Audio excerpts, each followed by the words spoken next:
Hey Glam Fam, welcome back.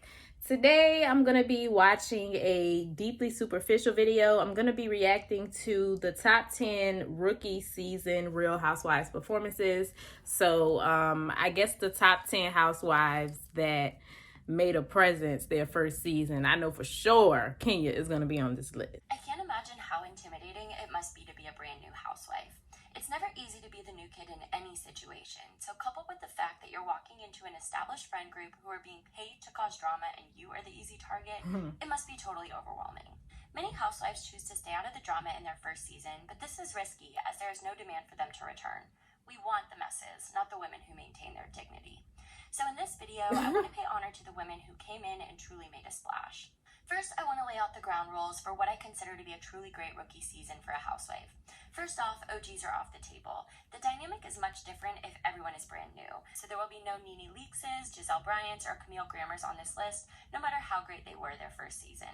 Only women who joined season 2 or later will be considered. Second, I want to look at what the housewife did in her season. Did she breathe new life into a dying franchise? Did she bring us something we'd never seen before in a housewife? How much drama did she cause? How did the other women react to her? And my last criteria, though it's not a deal breaker to being on this list, I want to consider the quality of the season as a whole. Alright, now that we've established some ground rules, let's get into the rankings. I want to give a quick shout out to some honorable mentions. First, Dorinda Medley, who many will expect to be on this list, but she's not, because while I think she was one of the greatest casting decisions and fit in like she'd always been there was just so much going on in Roni season 7, especially with the return of Bethany and with such a supersized cast, that I don't believe she was as impactful this season as she would later become. She was still kind of feeling the gig out. I wouldn't know. I didn't watch New York. Whose introduction changed the entire fate of the Real Housewives universe. She was the prototype of what we expect in a gold digger, young, beautiful, and obsessed with expensive things, while caring for her ailing older fiance. While I think she was an incredibly important housewife, it was really Tamara's reaction to her that led to the conflict-style show we know and love today. Gretchen deserves her kudos, but she didn't quite make the list. And my last honorable mention is Miss Phaedra Parks Esquire. Phaedra's one of my favorite housewives of all time, with the exception of course. Yeah, she didn't really make a splash her first season. She brought a different type of energy to the show. She had a southern flair and was her baby shower, hysterical sayings, lying about her due date. She was an intellectual and had this compelling dynamic of being the lawyer married to the ex-con, one of the hottest house husbands of all time. She was also very upper crust, talking about her equestrian days and her sophisticated palate. Have you tried the foie gras tonight? Is it delicious? It is. She also brought us the best pregnancy storyline ever with her over-the-top baby shower and by lying about her due date, notably at a Mother's Day party to a table full of women who had previously given birth. While I absolutely adored Phaedra and feel like she was the jazz the show needed to bring it into its golden era, she was more of a supporting character this season, so I felt like I couldn't put her on the list properly, as she wasn't in the mix as much as she would be in seasons to come. Alright, on to the list. She's a needed supporting character. In 10th place, we have Brandi Glanville, who hobbled onto the Beverly Hills scene midway through season 2 with one foot in a stiletto and the other in a cast. She immediately triggered all the other women with her beauty, youth, and tallness. In her very first scene, we saw the other girls mean-girling her. The only one who really had any substantial reason to dislike her was Lisa Vanderpump, as Brandi was acquaintances with Cedric, who at the time was LVP's nemesis, which is kind of funny as the two would later develop one of my favorite friendships across all franchises. She showed right off the bat that she was funny and self-deprecating and had a self-awareness to her that we don't often see in housewives. I'm not surprised Brandi's on this list, even though I didn't watch Beverly Hills. She's like the A-list version of what I went through, which is like the D-list version. The other women found her a bit crass, but when fellow friend of Dana, also known as Pam, planned a game night for the ladies, things got a bit nasty. Kim and Kyle were paired up with Brandi, and they weren't shy to hide their distaste for her. Brandi fired back, accusing Kim of being on drugs. At least I don't do crystal meth in the bathroom. Oh yeah, I did react to this. Things escalated considerably, giving us some of the most memorable Beverly Hills quotes of all time. You're a pig. Okay, you're a slut. Nobody's touching. Though she and Kyle would quickly make up, Kim wouldn't let things go, and the two maintained their feud for a good while before also becoming best friends for a time. After this initial confrontation, Brandi would just be a fun character for most of the season, causing the other women to clutch their pearls at her comments, while the main drama shifted to Camille versus Taylor. When the cast took a trip to Hawaii, LVP and Brandi started to bond, as their sense of humors played off each other really, really well. I also think LVP saw Brandi's unfiltered mouth as a major asset, though that's a video for another day. In the reunion, Brandi really showed out and secured her spot on the show going forward. Eddie Ciprian said you slid his tires. Is that true? Yeah. Okay. Oh, okay.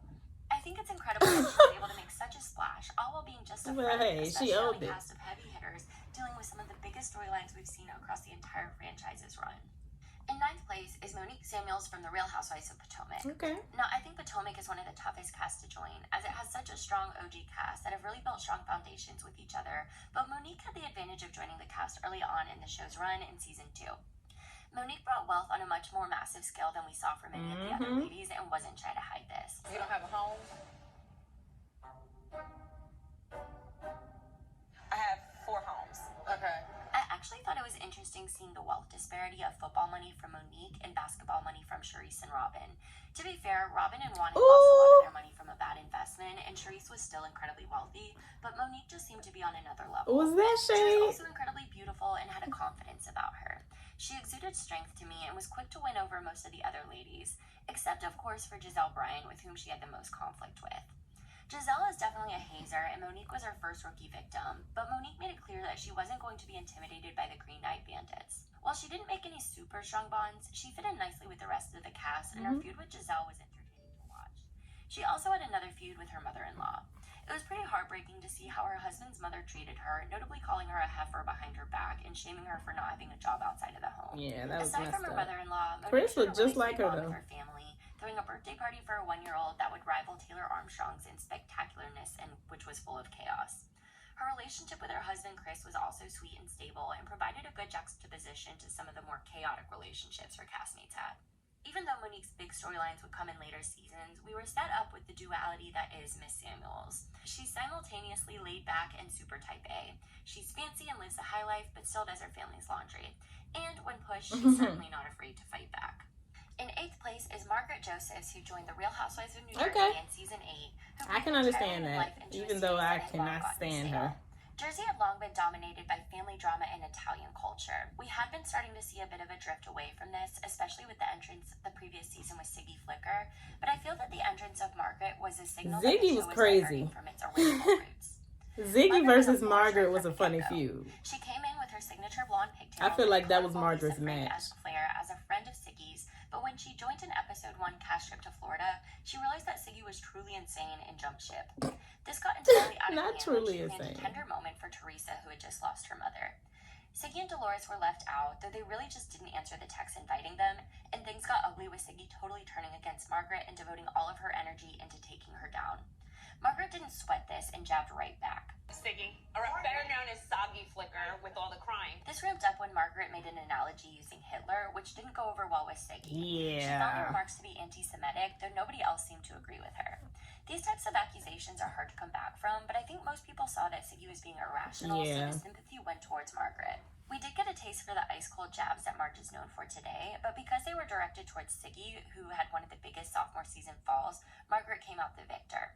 We also saw the blossoming relationship between her and Melissa, especially as they were both in the fashion business, as well as between her and Daniel Staub, though that wouldn't last long. She was in good with most of the other ladies besides Siggy and Dolores, and had an interesting family dynamic. Her mother, Marge Sr., who is essentially a carbon copy of her, provided a lot of laughs, and she was really open about how her relationship with her husband was the result of an affair. Her husband's addition also meant that there was another Joe on the show. I think Marge brought an intellectualism and a savviness that had been glaringly absent from Jersey before she joined the show.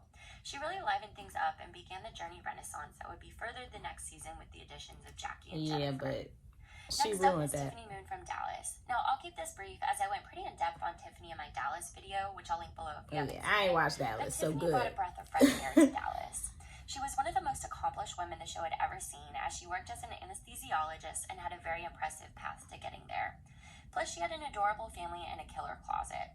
Right from the jump, Tiffany was placed in a conflict-esque situation when she had to talk to Brandi about a video that had come out of her mocking Asian accents. Tiffany immediately let the audience and the other women into the struggle she faced growing up as a Chinese immigrant. She didn't majorly fight with Brandi outright, but the energy between the two was tense and awkward. Cameron, however, had kind of stepped into the lead role on the show after the exit of Leanne and the fading of Brandi, decided that Tiffany was a worthy opponent for her. During a dim sum brunch thrown by Tiffany, Cameron found Tiffany's insistence that they all tried chicken's feet off-putting, and from there the two fought for most of the season. The audience for the most part sided with Tiffany, as Cameron's jabs seemed racially insensitive. The tension escalated on social media and at the reunion where Tiffany nabbed the first chair. She really had the other ladies sweating and handled a gang up from nearly all of them besides Deandra, which is not easy to do. Tiffany led us into her emotional world when she talked about the social anxiety she felt, as well as with her complicated relationship with her mother. She was also a lot of people don't talk about like social anxiety. Well, Summer Walker did, but she seemed poised to take the lead position if the show had continued on. In 6th place is OC's Meghan King Edmonds, who came on the scene in season 10. Okay, I don't know Meghan her. was set up to fail. I know some of the She was OC much younger than the girls, rest but of I don't the know cast, her. barely over 30 years old, and the cast, namely Vicky and Shannon Beador, didn't let her forget it. But Meghan proved she wasn't one to be shamed or pushed around. She was quick to stand up for herself and call out disrespect when she first got into it with Shannon over charity event drama. I start charities, Meghan. Look. She wasn't afraid to go toe-to-toe with the Titans, and you've got to respect that. All she said was Meghan good. really began to shine, however, when she began investigating Vicky's boyfriend Brooks's alleged journey with cancer. She used her millennial powers for good, digging up old blogs, talking to Brooks's exes, and contacting medical centers to get the real scoop on the situation. This took a lot of bravery, as for a while she was villainized for being the one accusing Brooks of not having cancer. But as the other ladies began to feel something was off themselves, Meghan was eventually vindicated. She was the one who truly brought us this storyline, which is just unforgettable, as I'm not sure the other ladies would have gone forward with it themselves. Not only was she great with the ladies, her personal storyline was also super compelling. She was a newlywed, the third wife to famed baseball player Jimmy Edmonds, and it was clear right from the bat that there was trouble in paradise. Oh, wow. I don't know who that is, seemed to find Meghan to be the most annoying person in the world, leaving viewers to wonder how these two had just gotten married. We also saw her having to take on the role of stepmother to her stepdaughter, of whom she wasn't that much older than, which was a story we hadn't seen much before. That sounds interesting. And also caused tension, specifically with Vicky, That actually sounds seemed interesting. offended at Meghan's motherly perception of herself. Meghan was able to hold her own against the OG and came out victorious as she unraveled the cancer scam. I think Meghan was a breath of fresh air, standing out on what was already a phenomenal cast in the heyday of OC's golden era. She was much smarter than people expected at first glance, choosing her words wisely and maintaining a steady, rational mind in every conflict she entered. I definitely think this was her strongest season, as she faded into the background as she took on a motherhood journey of her Well, she own. sounds But her interesting. performance in season 10 was just astounding and paved the way for many millennial housewives to come. 5th place goes to Kelly Dodd, who stepped onto the OC Now, scene yeah, I in know who season this 11. is. At the beginning of the season, She was Vicky crazy. majorly on the outs after the disastrous Cancergate storyline that dominated the latter half of season 10. Kelly was brought into the group by Meghan King Edmonds, but when she saw Vicky was being ostracized, she made the unpopular choice to befriend her, despite Meghan's urgings that it was a bad choice. I think this decision is actually pretty typical of Kelly now that we've gotten to know her much better. There's a lot that can be said about her, but she surely isn't afraid to go against the grain, no matter the ramifications. Right from the get-go, Kelly didn't really click with Shannon, who didn't appreciate her childish sense of humor. Are you into fitness? Yeah. Try fitting this in your mouth. But things went absolutely haywire when Shannon hosted a 70s. That was funny. Some friends of Shannon started antagonizing Kelly, who suspected the whole thing was a setup to make her look bad, and Kelly went off, proving what we know now, which is that she's not afraid to go straight for the whitest part of a person's meat. You know what? No wonder why you cheated on your wife. Even though she tries to make amends with Shannon, it doesn't succeed, and she's left mostly on the outs with Vicky for a while. This is made worse when she once again has an outburst at a sushi party where she uses words not to Heather Dubrow's liking. This is low face bullshit, and I am not doing this. Kelly, this is not okay. It isn't until a trip to Glamis Dunes where things start to shift a bit. Kelly, Tamara, Heather, and Vicky crash while out on a dune buggy, forcing Tamara and Vicky to go to the hospital. When Vicky had to stay overnight, a shaken but okay Kelly and Heather requested that Shannon and Meghan, who had wiggled out of the trip, go visit her, but neither of them would take the bait as they were still mad at Vicky over Cancergate. This made both Heather and Kelly livid and drove them together, along with Tamara, leading to the villain role being thrust from Vicky and Kelly onto Shannon and Meghan. Kelly had earned back most of the women's friendship by the time they took their cash trip to Dublin, but when the ladies went out for a bar crawl, things got absolutely out of control. Kelly was going up to the other women and flicking their noses, which the others understandably found annoying. Oh yeah, I reacted to In a that. drunken haze, Kelly and Tamara got into it, and once again, the fight turned overly nasty. No wonder why her daughter doesn't talk to her. Oh my After this, Kelly was goodness. totally Yeah, isolated on the she trip, be throwing with the low exception of when blows. the other women tried to get her drunk multiple times to make her look even worse. Things totally blew up late on the last night of the trip after the cameras went down. The other women left Kelly out of the last night of drinking together, leading to confrontations captured on cell phone cameras. When the ladies got into the van to head to the airport, all hell broke loose when Kelly decided to reveal everything Vicky had been telling her over the past few months. Even though the women were mad at Kelly, Vicky became the true big bad, and she was once again left on an island. This was a non-stop action season, and lover or hater, Kelly was the catalyst for a lot of it. Even though Kelly has her enemies, I think her biggest conflict is with her own lack of impulse control. We see a pattern of, to quote Lisa Rinna, rage and regret that would be shown throughout Kelly's entire time on the show. In fourth place is supermodel of the world, Joanna Krupa, who joined the Real Housewives of Miami in season 2 and immediately became the main character. Now, I reacted to her in Adriana's video. Adriana Demora and Leah Black.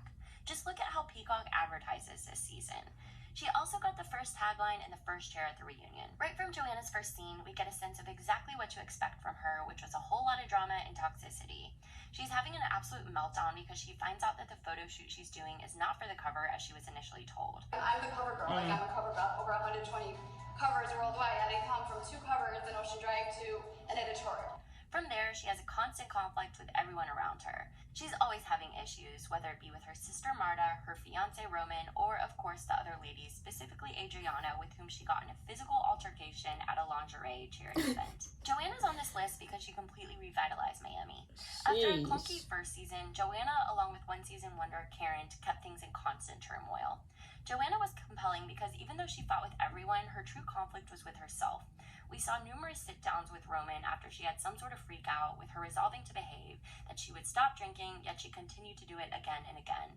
I think this tendency to self-sabotage, especially with a woman who is so beautiful and seems to have it all, makes for a very interesting character to watch. She was an extremely passionate person, notably being super invested in animal rights causes, as well as an immigrant, talking pretty openly about her experiences in moving to the country and having to step into more of a motherly figure to her younger sister, who often tested her deep-rooted need for loyalty. I think Joanna's toxicity got to be a bit much to take on after a while, but she really changed the game in her rookie season. On to our top 3. Third place goes to Miss Shannon Beador, who joined the cast of The Real Housewives of Orange County in season 9.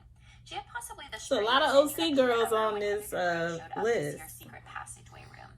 She had one of the easiest integrations onto the show ever, with Vicky taking to her since they were both Aries, and Tamara taking to her because they both like taking shots. I think it also helped that the ladies were eager for new blood with the exits of Gretchen and Alexis, and preferred Shannon much more to fellow newbie Lizzie Rovzik. There was one housewife who didn't take too kindly to Miss Beador, and that was her introducer, Heather Dubrow. I went into detail in my speculation into the goings-on and the dynamic in their relationship in my OC video, which I'll link below, but I think this could be partly due to how easily Shannon clicked with Tamara and Vicky. There was a mini Heather takedown at the beginning of this season, and Heather, already feeling uncomfortable with the ladies, felt that she was being replaced in their triad. Shannon also had quite an intense personal storyline. Right from the moment we saw them together, we could sense that there was trouble brewing in her marriage to her husband, David. They were snappy with each other, and things escalated when Shannon received an email from him detailing his grievances in their relationship and his desire to take some time apart. Shannon mentioned it to Tamara, who told Heather, who talked about it at an off-camera lunch with non-housewives, and the whole thing got back to Shannon, furthering her feud with Heather and leading to some very memorable moments. We're done. Please leave. I'm asking you to leave. Okay. This rocky marriage storyline would sustain itself for a few seasons, as it's later revealed in season 10 that David had been having an affair the whole time Shannon was filming season 9. Shannon was also pretty essential to the infamous Tamara takedown in Bali. While this was mainly Lizzie's doing, I don't think it would have gone so crazy without Shannon's support.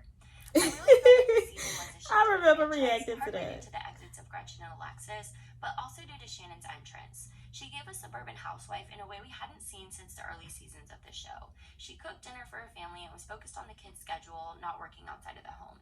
She just felt like such a mom to me. She also brought kookiness with her devotion to holistic medicine and greenifying her home. Yeah. She's a true OC all-star, and her first season was just transcendent. Let's move on to our runner-up. In second place, we have Heather Dubrow, who joined the Real Housewives of Orange County. Kenya is number 1? Immediately made her mark on the show. Well, she deserves She it. was introduced by Tamara when she was looking at massive lots. All these OC girls. Ended up not being to the Wow. Right off the bat, we knew that she was extraordinarily wealthy, sophisticated, and articulate. We hadn't really seen a housewife like her on OC, and we haven't seen anyone like her. I guess all of the other good, iconic people are OGs. So, and was possibly threatened by Heather's wealth and social status.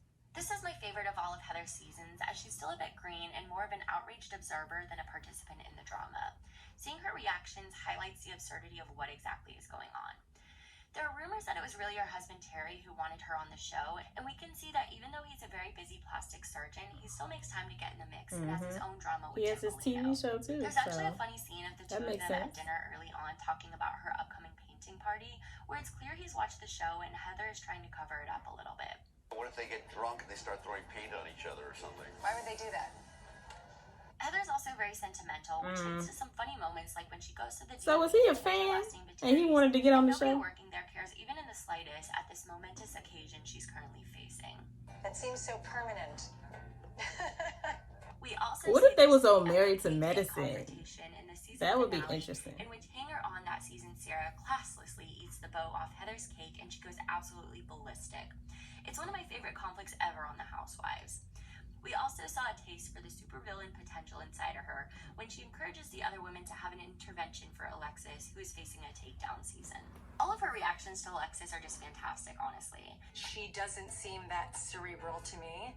I think the big draw of Heather, though, is her sophistication and glamour.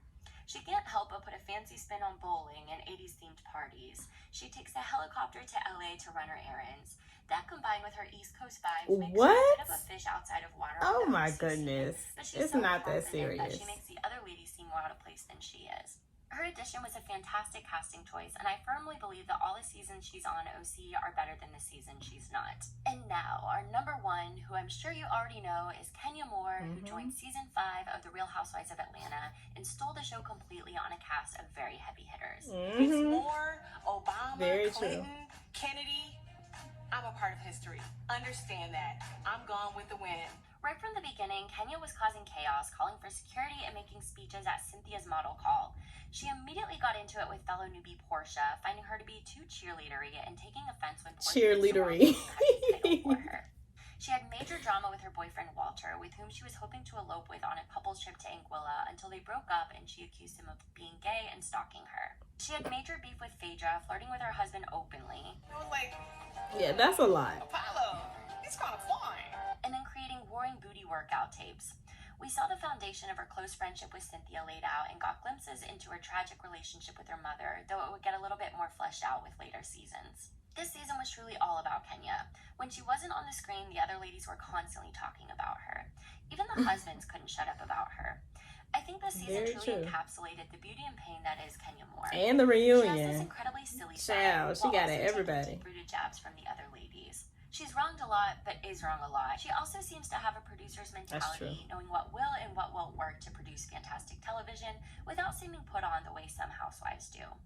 Even if people don't like Kenya, they still feel strongly about her, which I think is a testament to how influential she is. She's I polarizing. thought it was interesting to note that this season, even though Nene was technically a full-timer, she was kind of a reverse friend of. Kenya easily filled these shoes and A reverse friend of of. the show. So What? let's wrap this up with some closing thoughts. I think a common theme a lot of these women have is that they're very forthright with their emotions, and a lot of them have their biggest conflict truly with themselves. We had a much higher representation from OC, but I think that makes sense given that it's been on the longest, so there's a lot of women to choose from, and they truly had a great run in that middle era. Obviously, there was no Salt Lake City representation, as my only option was Jenny Wynn, who, even if we just look at her on-screen behavior, didn't warrant inclusion on this list. There also wasn't much in the way of Beverly Hills. I considered Rinna, Erica, and Sutton, but I think they ramped up a bit more with their later seasons. I think a similar thing happened with Atlanta. Even though there were some women who stole the show right away, Yeah. most people in Atlanta Candy take a little longer definitely to didn't. settle in and make their presence Yeah. known. That's true. Atlanta's also more apt to bring people back, so a lot of the glory goes to the veterans. I think Jackie and Jennifer from Jersey could have made the list had I extended it to 15 or 20. But I Jennifer. think they too started really shining. Well, yeah, as they that's got true. a bit more That's true integrated too. onto Her the first cast. season wasn't But I'd explosive. love to hear from anyone watching who you think deserves a place on the list. We're all drawn to different people, and we'll all find different rookie performances more impressive than others. Well, she pretty much went through the other franchises and everything that I said, because I said it was a lot of OC girls, and she kind of addressed that, and it does make sense. I mean, when you put it that way, when you really think about their rookie season, like their very first season, the people that I'm thinking about didn't really bring it their first season. Like she said, they kind of grew into it. So I can't really think of anybody. Nah, Wendy did a lot. I was gonna say Wendy, but she kind of did a lot. Like, people were kind of annoyed with her first season. I can't can't really think of nobody. If y'all can think of somebody, leave them in the comments down below. I think it was a pretty good list. Y'all let me know what y'all thought about the video. Stay happy, healthy, and all of that good stuff. And I will see y'all in my next video. Bye.